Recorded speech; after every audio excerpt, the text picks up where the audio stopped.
tun da ina jiran sa yanzu bai fito ba amma ba dai bari an kira shi ne me yake a gidan ne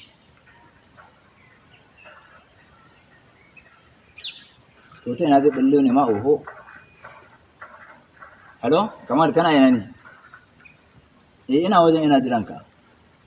Allah kai sauri ya karaso kai shafa manka kamar wani mace haka yi sai ka karaso aha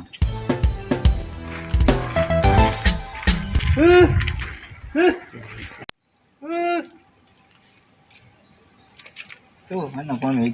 yake cewa ni ba na jin magana kurame fa salam dan Allah ya taimaka min bani da kayan sallah ko abinci ban ci ba rabona da abinci tun shekaran jiya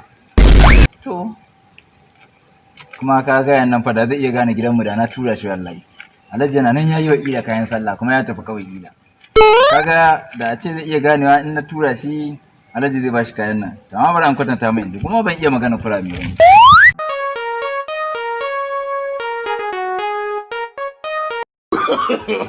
no.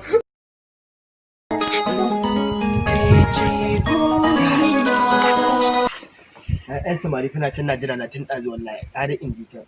kuma ga wannan maƙocin na wato kuma garin ku ya fito shi ma bai ƙara so wani in ji can bai ƙara in ji can gurin nasu da duk abin da zai yi yayi Allah ya rinna sai bai dai in ji can gurin nasu na san Allah ya kuma zai ba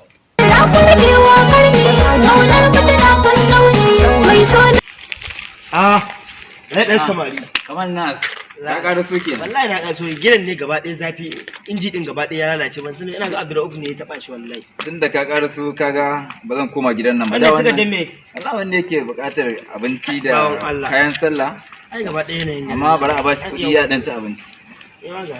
bari a bashi 1000 je ya ci abinci kayan sallah gaskiya tunda mun riga mun fito ko bara mu wuce gaskiya Allah to shikenan mu yau ƙarasa